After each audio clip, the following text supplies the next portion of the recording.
Vasudeva.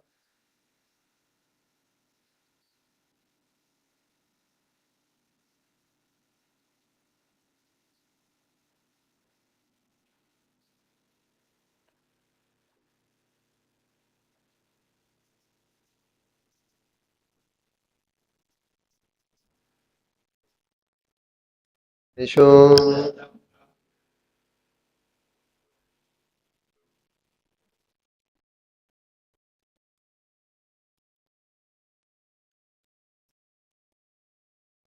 Naishtiki. Reading from Srimad Bhagavatam, Canto 9, Chapter 19. King Yayati achieves liberation. Text number 14. Na jato kamaha kamanam na jato kama kamanam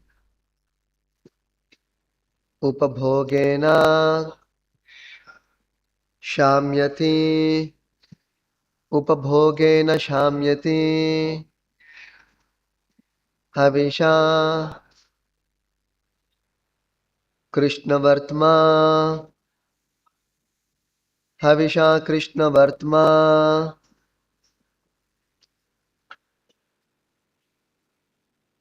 iva havisha krishnavartmeva bhuya eva abhivardate भूय एवाभिवर्धते न जातु काम कामानाम् उपभोगेन शाम्यति हविषा कृष्णवर्त्मेव भूय एवाभिवर्धते न जातु काम कामानाम् उपभोगेन शाम्यति हविषा कृष्णवर्त्मेव भूय एवाभिवर्धते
Na, not jatu, at any time, kamaha, lusty desires, kamanam, of persons who are very lusty, upabhogena, by enjoyment of lusty desires, shamyati, can be pacified,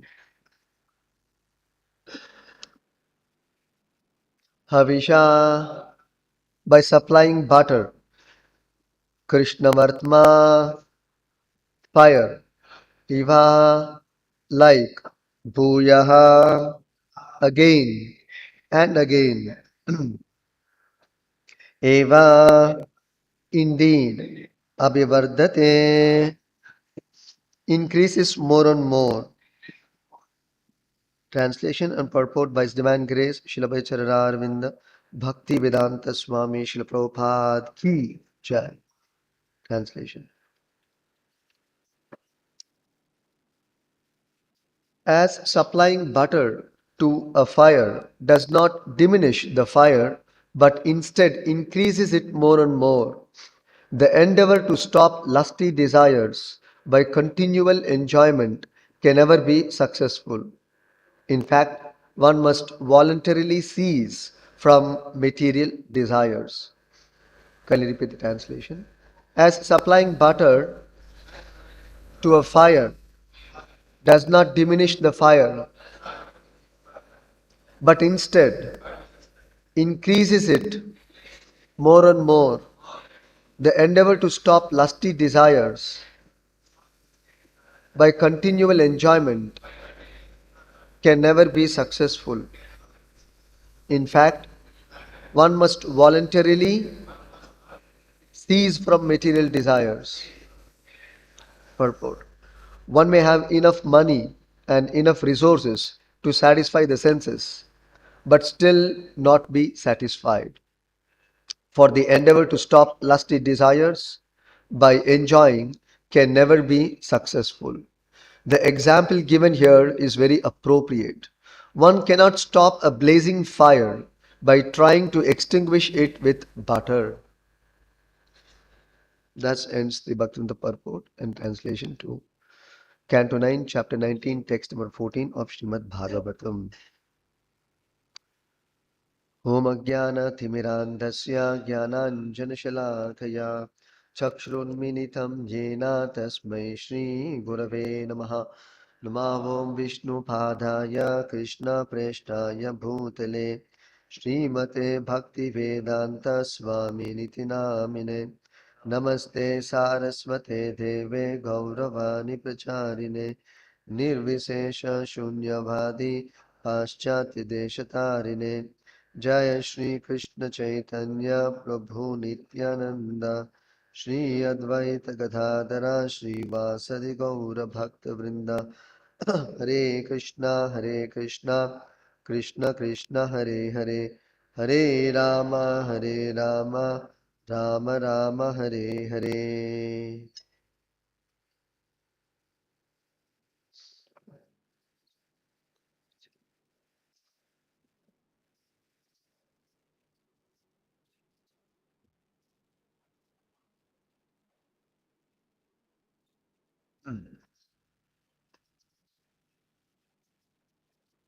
This is a verse spoken by Maharaja Yayati to his wife Devayani, and this is very instructive to all of us. Here he is saying that Havisha Krishna Vartma Iva. Havisha means butter, and Krishna Vartma refers to fire. So, Havisha Krishna Vartma, by supplying more and more butter in the fire, butter or ghee in the fire, will the fire be put off? No. So, Shamyati. Na Shamyati. Na Jatu Shamyati. The fire can never be put off by adding more and more butter or ghee. Rather, it will only become more ablaze. That's why the word is used abhivardate. It increases more and more. Supplying butter to fire will not uh, na shamyati, will not diminish it, but eva abhivardate. It will certainly increase the flames. Iva. So what is the comparison or the upama or the simile used for in this verse or by Yayati? Iva, similarly, Kama kamanam upabhogena na shamyati. Bhuyaha. This is the comparison. What is that? Similarly, just like supplying butter to fire will not put down fire, similarly, at any point of time, na jatu, kama kamanam, by fulfilling one's lusty desires, bhuyaha, again and again, one's lusty desire will never come down. will never be put off. The desire to enjoy will never come down by fulfilling your desires. One can give up material desires not by fulfilling them, but by giving up those material desires voluntarily. That is the method. It's a very important point being made by Yayati. So Prabhupada is saying here that we are making a lot of arrangements. We make arrangements for money and resources to satisfy our senses, but still it is never satisfied. In fact, there is one famous reference. Srila Prabhupada quotes that Kamadinam Katida Nakalpita Durnideshaha. A very famous reference, wherein it says the simple meaning of this verse is that right from childhood I have been satisfying my senses, all my senses, my hands, my legs, my tongue, my eyes, my ears, by supplying all its demands, continuously seeing whatever I like to see, hearing whatever I like to hear, eating what I like to eat, what tastes good for my tongue. Continuously from childhood, I have been trained and specialized in supplying all the demands of the senses and enjoying them. Has it satiated? Has it become satisfied? No. Even now it is not satisfied. After 20 years, 30 years, 40 years, 60 years, 70-year-old man, 100-year-old man or woman, whoever it may be, still the senses are demanding gratification. They still want the supply. They still want more, more, more, more. Is our desire to uh, eat pacified, satisfied? No. Still we want to keep on eating, and go on tasting more and more foodstuffs, more and more foodstuffs, more and more foods. Similarly, is our desire to uh, enjoy seeing subsided? No. We want to go on enjoying seeing, enjoying hearing mundane things. So it will never come down. It will only blaze like fire. That's why the example, very important example is given. By supplying butter to fire, you are not doing any good if you want to put down fire. You're only adding a catalyst. Similarly, this is the secret, or it's a big mistake which, if at all people are interested in curbing material desires, if at all they're interested, then this is the secret. What is that? By fulfilling it, you never put it off. It will never be subsided. By fulfilling our desires will never come down. Rather, it will only increase. We've seen that by practical experience. There's a practical example is given here. Even in practical life, we can see that the more we go on satisfying our desires, actually there is no end. Every day desires keep coming. Every moment desires keep coming. One is over, one more, 10 more is in the list. Isn't it? I have one house, then in one more area, one more site somebody suggested. Again, a seed of desire gets implanted. Actually, through our senses, we are constantly attracting and developing and creating different kinds of material desires. Every second, we are getting some data through our 5 senses. There are 5 knowledge acquiring senses: eyes, ears, tongue or mouth, skin, nose. So this is giving us information. It's called knowledge acquiring senses. They're giving us information. And what are we doing with the information? These informations, we process it only to increase our enjoyment, scope of enjoyment. Constantly. Constantly. You can think about it. Our eyes are there. Constantly we are hunting for objects of beautiful forms to enjoy. Newer and newer form. Newer and newer things. Constantly we are searching for different kinds of foods. So we go on innovating, doing R&D. This food, that food, that food, this food, that food. Go on supplying tasty things to the tongue. Similarly, we go on creating mundane music, creating mundane literatures for discussion, and go on innovating on that. Just like actually the Sarigama Padani, they're supposed to be transcendental notes, spiritual notes they are, Sarigama Padani. So anybody who has to compose music, whether mundane or spiritual, actually cannot be outside of Sarigama Padani. It has to be within Sarigama Padani. Even the cinema songs which is being composed is all from Sarigama Padani only. But they're all Vaikuntha notes, but abused in this world, misused, misapplied. So constantly you see different ragas, different music, because it gives nice gratification for the ears. Similarly, so many novels, so many mundane literatures, mundane poets compose, using beautiful grammar, alliteration, similes, metaphors,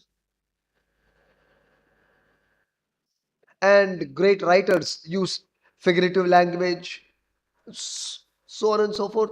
All of these things are used even in the Vedas, Vedic literatures by Vyasadeva. Just like uh, uh, Vyasadeva was supposed to be very nice. He is expert in writing essays, so he's written the Mahabharata. And Valmiki is an expert poet, so he has composed the Ramayana. But they are transcendentalists. They have used their talents and skills in the seva and service of the Lord, and showing us how to perfectly use our talents and skills in the service of the Lord. On the other hand, we see mundane poets. They enjoy composing mundane poetry about so many things, even if it is about nature, disconnected from Krishna. They compose a poetry about mountains, waterfalls, and nature, and sky, and clouds, and you know about spring, about autumn. So much poetry is there. Simply mundane, with no connection with Krishna or intention of glorifying Krishna from all their poetry. So, what is the use of such poetry? So, like that, so through our senses, we are trying to constantly gain information and process that information through our intelligence. You see how the intelligence is also abused. First of all, we gain data from the five senses, and then we use the intelligence to manipulate all this information for sense gratification.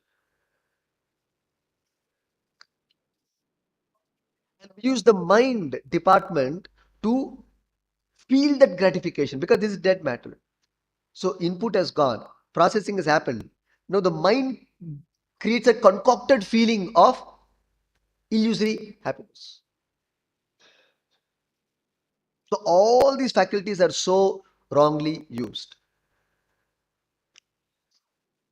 So King Yati is saying here, by supplying butter to fire, it can never extinguish the fire. Similarly, by concocting more and more desires, so many concocted forms of desires through these five senses, permutations and combinations, so many things we're coming up with, can never satisfy the soul.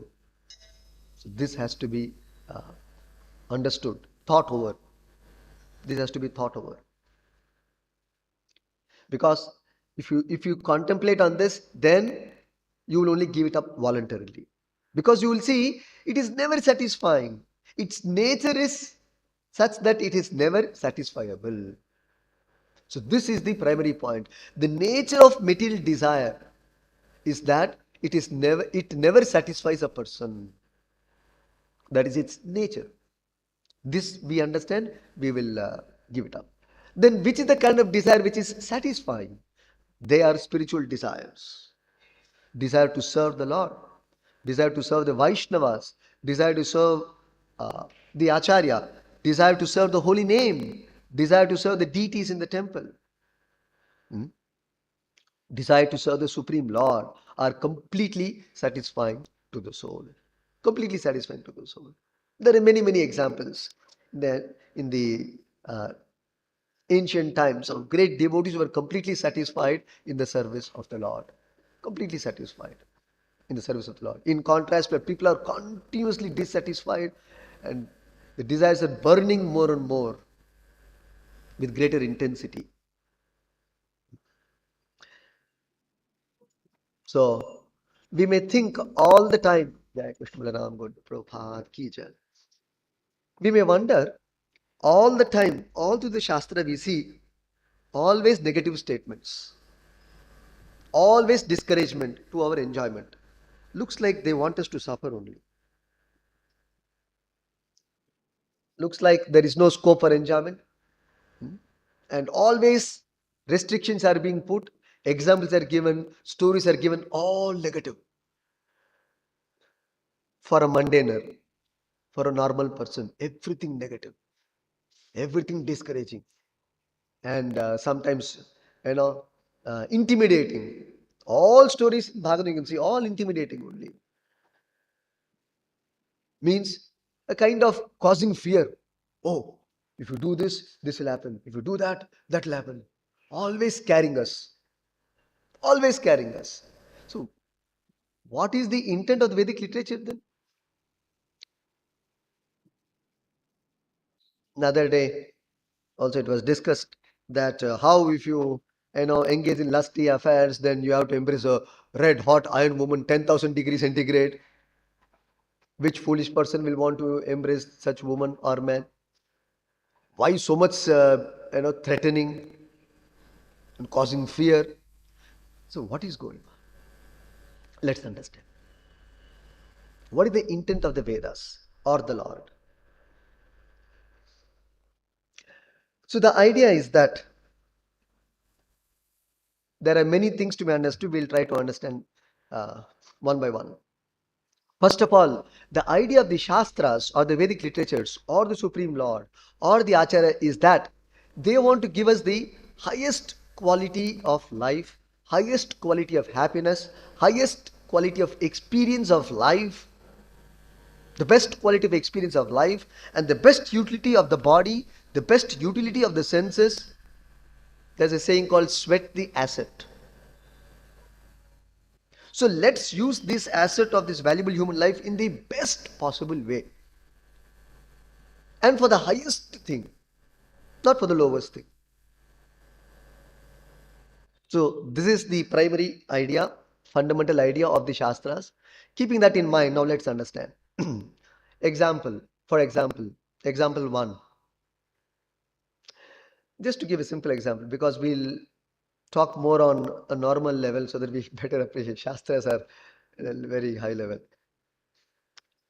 But let's understand and appreciate the intent of the Shastra with our normal experience. Say, there is what is called as potable water and non-potable water, or in simple words, water which is filtered and purified and good for drinking or cooking, and water which is not hygienic for cooking. And if you use such water, 100% you'll fall sick. Now you may use dry fruits, you may use ghee in the cooking, but if you use bad water, non-potable water, 100% you will fall sick. You may wonder, but I've used dry fruits, I've used ghee. Yes, but you have used non-potable water, unhygienic water. You will fall sick. On the other hand, if you use hygienic water, filtered water, pure water like well water, river water, gives a healthy meal, makes a healthy meal. So there could be a restriction. Oh, no, no, no. The government says, no, no, no. This is not good for drinking. This is not good for drinking. Like that. Example one. Another example. Food. Let's take direct food now. Uh, if you use good oil, say coconut oil, groundnut oil or till sesame, sesame oil, right? Yes. So based on the region, it's good. Or you can use ghee also directly for cooking. You can fry puris in ghee if you can afford. Or at least you can use groundnut oil or coconut oil, but not palm oil or dalda or RG ghee. RG ghee is 5% ghee on the top, 95% dalda bottom. That's called RG ghee for the full fragrance of ghee. It's a specialized processing it is. You have to learn how to do such things actually. It's quite difficult. The experts. Materialistic people are also nipunas, experts in their own way. So there are people who also used oil repeatedly 100 times, 50 times, 60 times. Same oil they will reuse. Ideally, 3 times you should use the oil. Ideally, not more than that. Ideally, anyway. There are people who use for 50 times, 60 times, 100 times. Imagine if that oil you use for cooking, then how it will affect your health. Very, very badly, very severely. So that's a recommendation. First of all, use groundnut oil, standard oils, or coconut oil, or til oil. So very good. And use it X number of times, once, twice, thrice for its optimum utility, not beyond that. Then its optimum utility, the graph will fall down. Instead of doing good, giving nutritional value, you will fall sick. You will not get the required nutrition. So there's a restriction again. So something like this. Similarly, when there's a restriction, when there's a rule, no, don't do this, do that, do like this. Don't enjoy like this. So Shastra is saying don't enjoy like this, but Shastras don't say don't enjoy at all.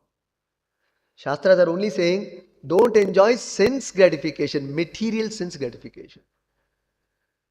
It is like unhygienic or non-potable water or putting dalda into the system. It's detrimental. Sometimes this common example is given. Suppose there's a petrol car and then you put kerosene inside that.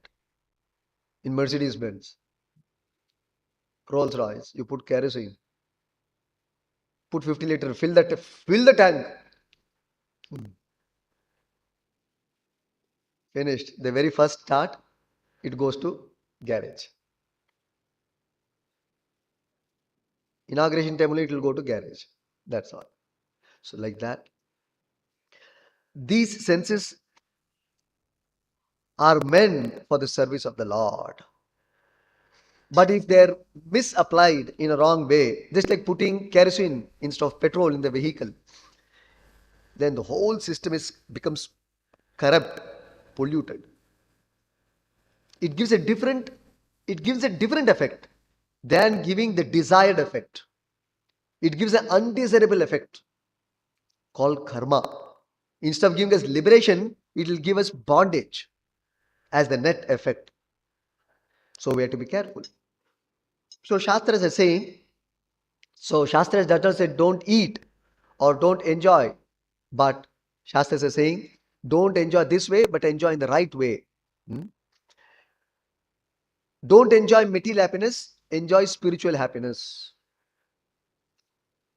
Don't try to gratify material senses, but try to awaken your spiritual senses and be satisfied in the spiritual platform. Sukham atyantikam yattad buddhigrahim atindriyam. The Bhagavad Gita 6th chapter, Lord Krishna very, very vividly describes how happiness is experienced. Sukham atyantikam yattad buddhigrahyam atindriyam. Actually, happiness can be experienced only when we go beyond the platform of this material intelligence, material senses. Buddhi grahyam atindriyam. Atindriya. When you go above the senses, material senses, then only you can experience spiritual happiness. So happiness is actually spiritual in quality, not material. The material experience of happiness is actually illusory. It is illusory. Because happiness is actually spiritual in quality, not material. So the material happiness which we experience is actually illusory, misleading. So Krishna says, Sukam atyantikam yattat buddhi grahi matindriyam. Happiness is experienced only in spiritual platform. Material platform, one cannot experience happiness. One can only concoct an experience of happiness. And that experience is given primarily through ego, experienced by the mind. Ego gives the material quality to that happiness, and mind gives the experience part of that happiness. Therefore, there is the mind and the ego, and this intelligence fellow, he manipulates and corrupts the whole system. Produces, it's like this intelligence is the factory, produces varieties. You can do this way, you can do that way, all these things. Of course, mind is the factory, and intelligence gives the entire process how to enjoy. Enjoy like this, like that. Whole system gets corrupted. So, so Shastras don't say no happiness, it says no material happiness but spiritual happiness. Similarly, material happiness is flickering, but spiritual happiness is permanent. Material happiness is ending, spiritual happiness is never ending. After all the labor,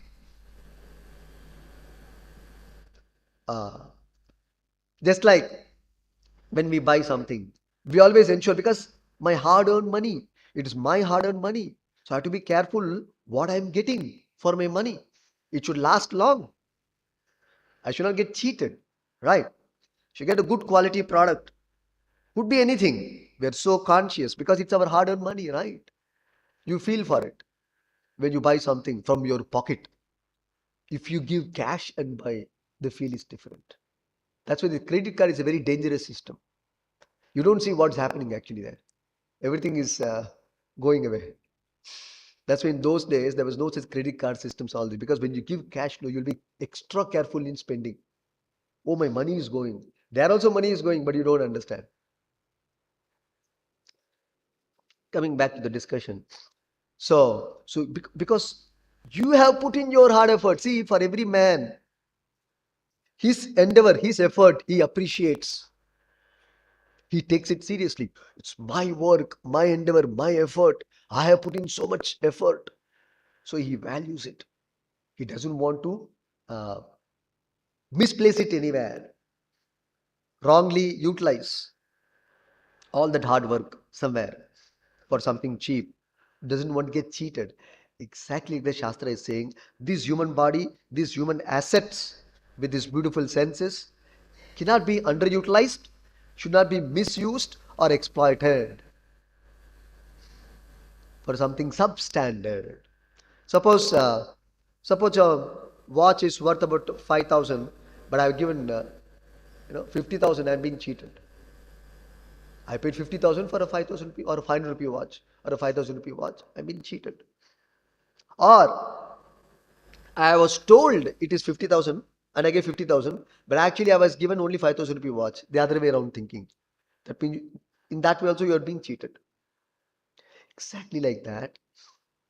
These material senses put up an imitative show as though they are spiritual senses. And we think that the experience of this material senses is actually the experience of spiritual senses. And the happiness thereby what I get is actually spiritual happiness. Actually, we are being cheated by Maya. So this is what Shastra is trying to point out to us. The quality difference which is explained in Bhagavatam is between material happiness and spiritual happiness is like that of iron and gold. Both are metals, but there's a world of difference between iron and gold. Iron is the lowest quality metal, gold is the highest quality, highly valued metal. Highly valued metal, gold. And the lowest valued metal is iron. So like that, spiritual happiness versus material happiness, this is the difference the Shastra is saying. So therefore, we should think, because in our head, no, there is a wiring. Oh, always Shastras are putting a block to us, restricting us. It has gone strongly deep into our head. Therefore, the moment we hear any shloka, mind will switch off. Mind will switch off from the class. Because, oh, okay, they're going to start restriction, rules, they're going to start now. No. Rather, actually, they're assisting us not to get cheated and to get the best out of our life. Just take a person. That's why Bhakti Siddha Maharaj tells a very important story in this regard. He says, there was one person who was walking by a uh, actually a garden, and there were some fruit trees, and among the fruit trees there was one bale tree, bale fruit, bale fruit. Huh? So there's a bale fruit. So he was passing that side, and every day he would pass there. He was actually a pandit. So like us, his head is bald. He doesn't have hair on his head. Little elderly person, Pandit ji. So, so he was walking that side, and as he was walking, maybe by coincidence, one bale fruit fell from the fruit tree, and hit his head. Just one little pain, and then he just. One man was observing. Actually, before he passed that way, this man said, "No, no, no, please don't go, because the fruit may fall." But anyway, he didn't take heed.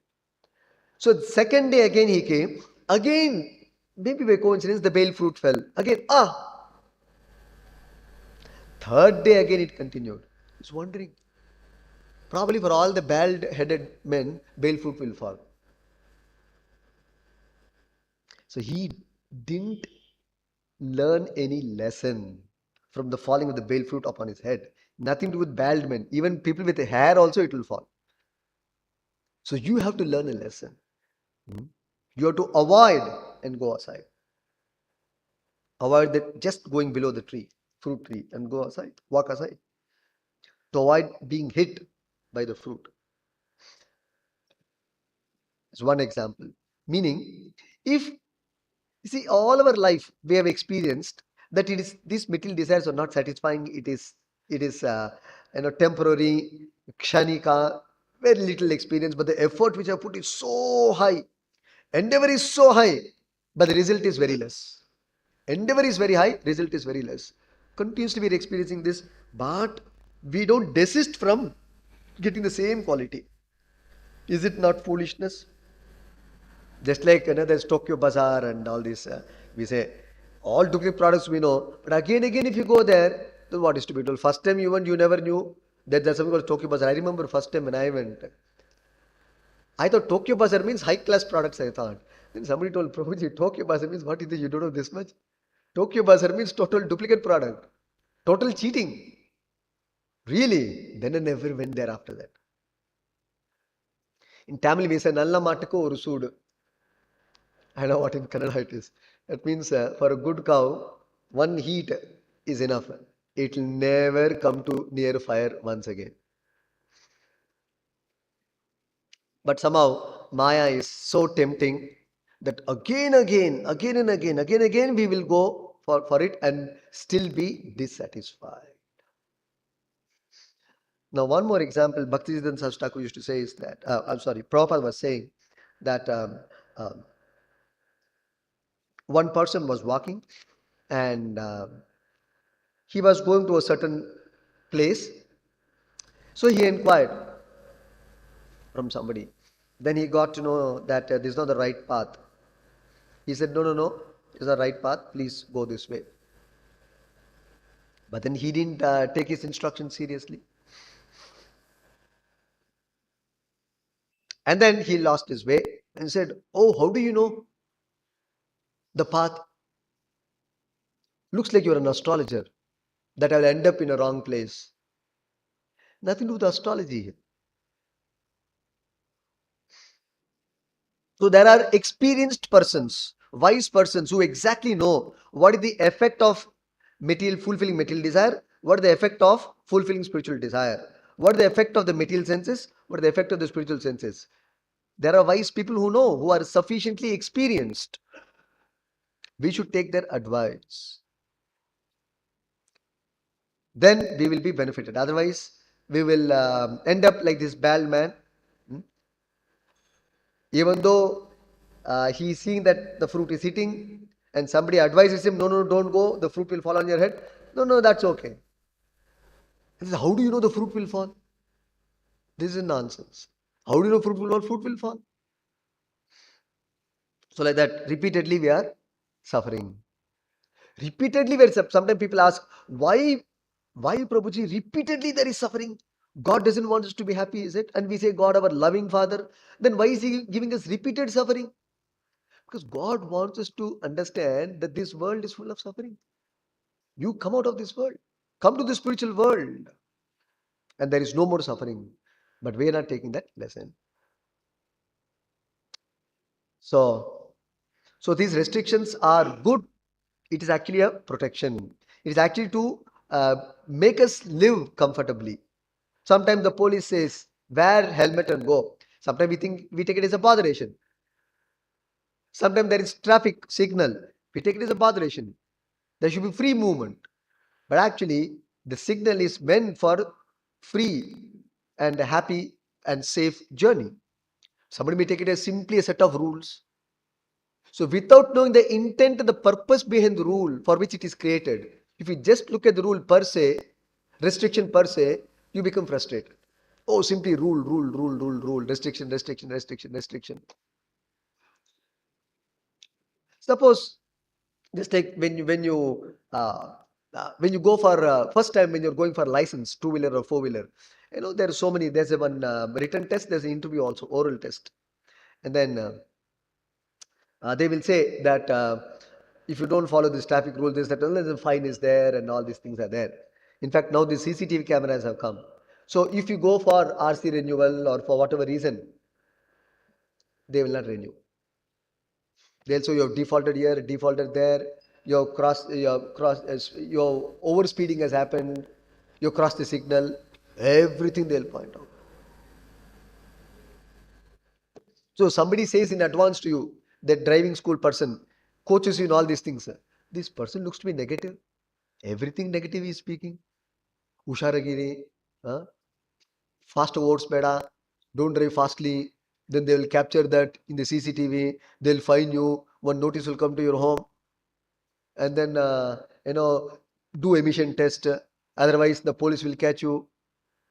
Don't cross the signal, otherwise police will fine you. This guy is always negative only.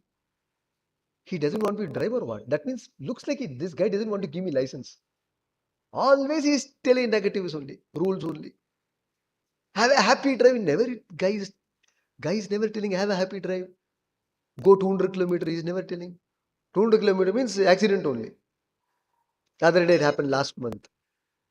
One famous cricketer, after winning the cup, of course, unfortunately, he didn't intended to drive like that, but then he drove 200 kilometers and hit the divider. Finished. He was 3 months hospital, 2 months hospitalized. So sad. He could have enjoyed 2 months life, but over speeding. So unfortunate. So like that, Shastra is saying, don't touch the danger point.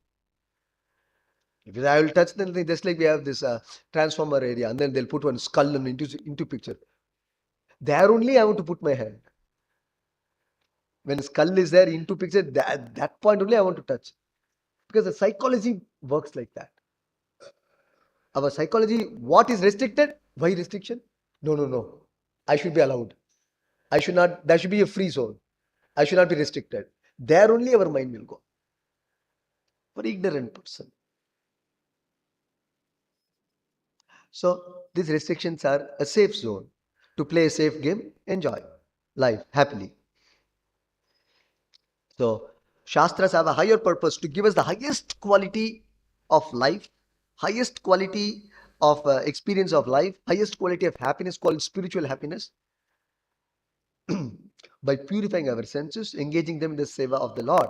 On the other hand, uh, uh, supplying butter to fire will not put on fire. Similarly, fulfilling our material desire will never fulfill our intent to be satisfied. The soul always wants to be in a satisfied state because that's his spiritual status.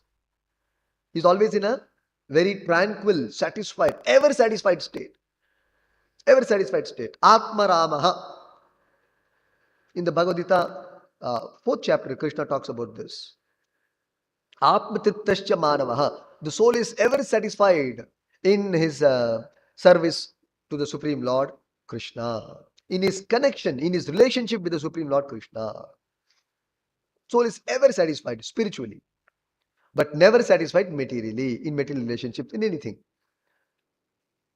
So, uh, there's one nice story in the Bhagavatam, which is very instructive.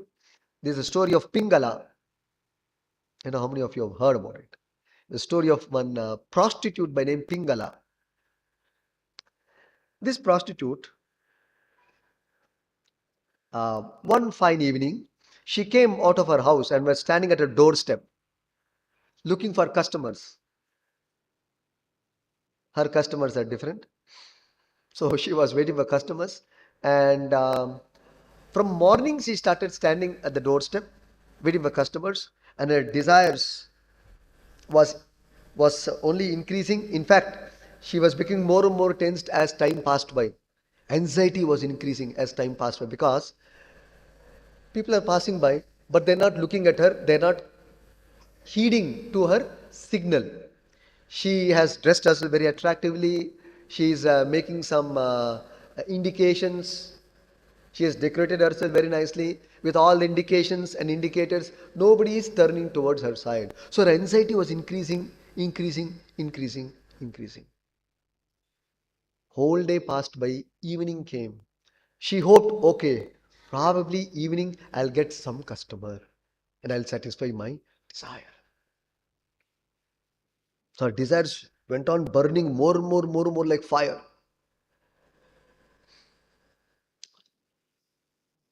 Unfortunately, night came and still she could not get any single customer that particular day, unfortunately. Then, in the dead of night, she got a great realization. So, it is explained here. No one came to see her, and in disgust, she finally renounced, gave up her hankering for the arrival of a suitor or a suitable customer. Thereupon, she engaged herself in the service of the Supreme Lord, and her mind achieved the supreme platform of peace and happiness. So, the instruction received from this prostitute Pingala is that hopes for sense gratification are the root cause of suffering. It will never give you peace. It will never make you rest in peace. But it will make you rest in peace in the graveyard. They say rest in peace. Let your soul rest in peace. Yes, after death, your soul it will rest in peace. But unfortunately, that is also not true. Because the subtle mind which carries all these unsatisfied desires continues with the soul and disturbs him in the next body also. So, therefore, only one who has given up such hankering can fix himself in meditation on the Supreme Lord and achieve transcendental peace. This one last quote. This is by Narad Muni. Uh,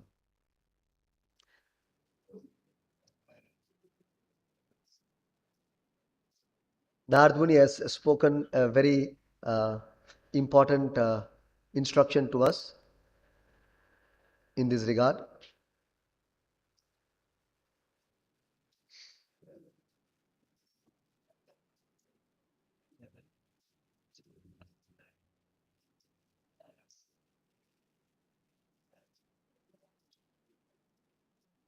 The very famous verse.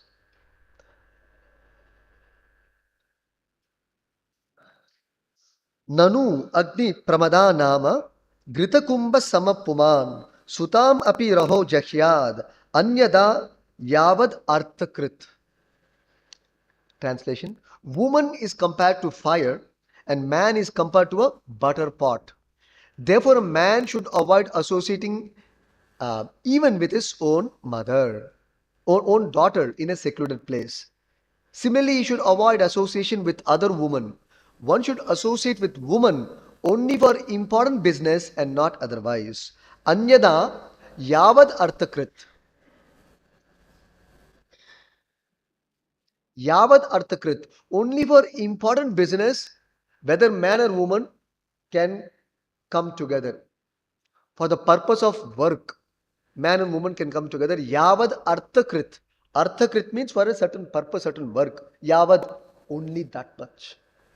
You have some business, let's talk over. You go your way, I go my way. Finished. Anyada, there is no other reason where they should meet each other. Because Shastra is saying, Nanu Agni Pramada Nama. Pramada means woman. Agni means fire. Nama. So woman is categorized as fire. And Grita Kumbha Samapuman. And Puman means human being. Grita Kumbha Samaha. Saman. He is compared to a butter pot or ghee, you can say. But butter is the right example. So butter is there and the fire is there. So when you bring the butter pot filled with butter above the fire, what will happen? It will melt. Now you can't say after bring the butter pot to the fire, should not melt. After 10 minutes I'll come and watch. Nothing possible. It has to melt. So that's why here it is said, Sutam api raho jahyat. Suta means daughter or woman. Api raho jahyat. Jahyat. You should give up. What? Raha. Sutam raha. Even meeting one's daughter, one's mother, or any other woman in seclusion is not allowed as per the Vedic scientific analysis. Jahyad, one should not, one should give up because it is risky. Now it is both way it works, man to woman, woman to man, both way. Meaning, what does this indicate? Again, another detrimental thing. Oh, again you're causing fear and causing dread. So what does this indicate? Let's understand and close. It means, that's why Prabhupada said, man is good, woman is good. Both are good. But they come together, they become bad. So meaning, if it is just like, you see, I brought this iPad, right? Now if I use it nicely, I open some codes and this and that, it's fine. I had a good use of it. Instead of taking a printout, I got this and then I referred this to Narada Muni's words. Some good use I had. I can hear some Krishna song, this, that. But suppose, if I take suppose a child I give, a child just uses it as a toy and throws it down, 50,000 gone to dogs, gone to drains. Isn't it?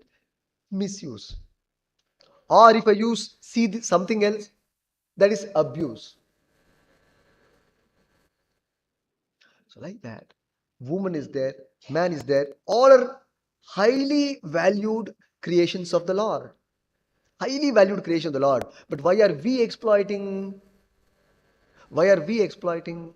Why are we abusing these resources created by God, meant for His service? Why are we exploiting them? Whether a woman exploits a man, man exploits a woman. Similarly, not only that, it's a concept, it's a tattva here. Similarly, any object, sense object in this world, even a mic, a car, anything, it's a creation of the Lord, asset of the Lord, meant for the Lord's seva. Why are we exploiting? Why are we abusing? Just like if a company's company's car, if you exploit, then you will get notice, no? You will get suspended, no?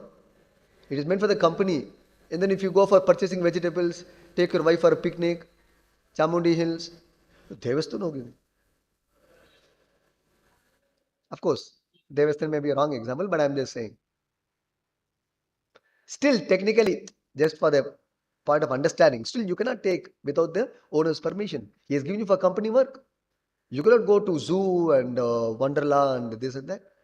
You do company work. So like that. So this asset, this creation is created by the Lord for His seva. And your happiness is included in that. Unlimited happiness is included in that. Satyananda Chidatmani. Anantam. The Vedas have said, Anantam, unlimited happiness will be given to you. We don't have to worry about that. That will be given. So let us follow the right path. That is the idea. So it's not that we cannot enjoy, but the Shastras give us direction how to enjoy without getting stuck, without getting into trouble. Just like have a nice ride without getting caught by police. Unnecessarily, then the police will stop you and then ask for your license and this there. Simply headache. No, follow the traffic rule. Why get stopped by the police and feel embarrassed, etc., etc. So like that, have a good journey. So exactly like that, the Shastra is not denying his happiness, but it's saying the right way to um, become happy. It's spiritual happiness in the service of the Lord. So, but by supplying sense gratification, this is a primary point being made. We will never be satisfied. We'll always remain dissatisfied. We'll stop here. Granthrat Srimad Bhagavatam ki jai. Prabhupada ki jai.